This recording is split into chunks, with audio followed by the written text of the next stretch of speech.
No character in the history of all religions is as fierce as the Hindu goddess Kali. In India, Kali is known as the dark goddess.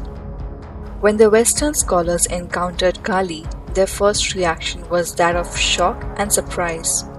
For one thing, they had trouble swallowing the idea that the female could be divine.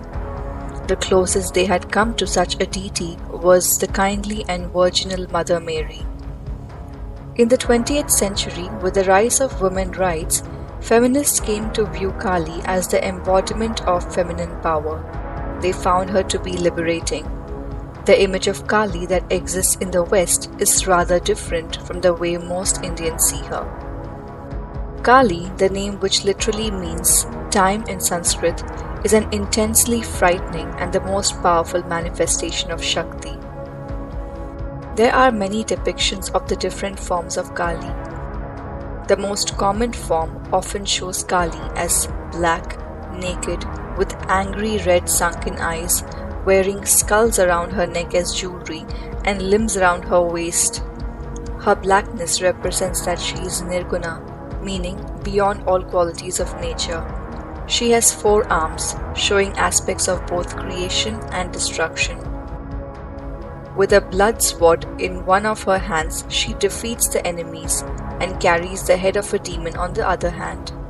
She holds the bowl on the third hand, where the blood of the enemy is collected and the last is held out in blessing. She has an open mouth with blood drooling down her tongue while she stands on the body of her husband, Lord Shiva.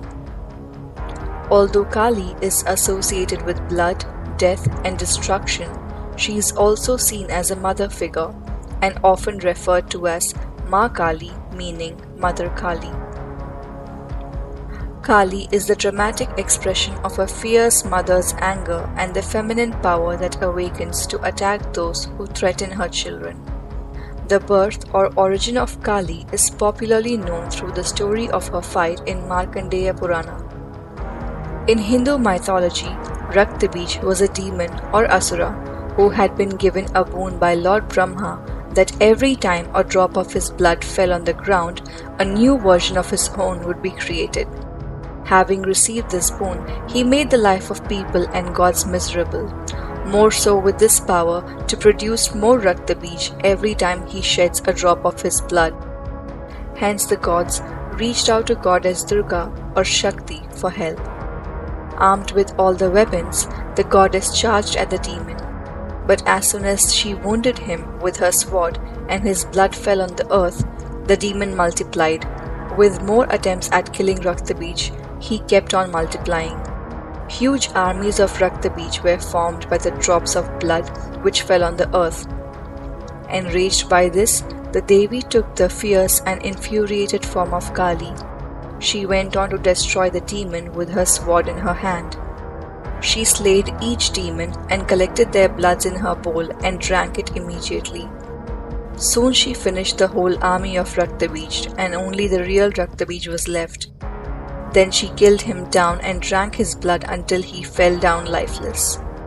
Not realizing that the real Raktabij was dead, the goddess continued her destruction and drinking blood of the innocent. She continued to kill anybody that appeared her way. Seeing this, the gods became extremely worried and approached Lord Shiva for help. Lord Shiva went and laid down amongst the corpses where the goddess was madly dancing for blood. Accidentally, Kali stepped on Shiva and soon she realized her mistake.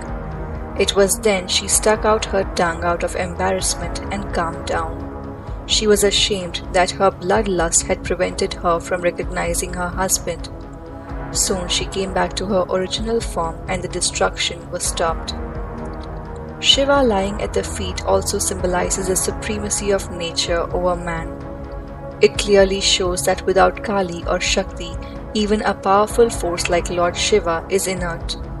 Kali is associated with many different forms and stories. Some of her forms are Mahakali, Bhadrakali, Dakshinakali and Chandika. The image of Kali has travelled from the east to the west and has made home in the eyes of many. But in truth, Kali does not exist in front of us. She exists in the space behind our eyes. she exists in our minds, and in our minds she has many shapes, forms, and many meanings.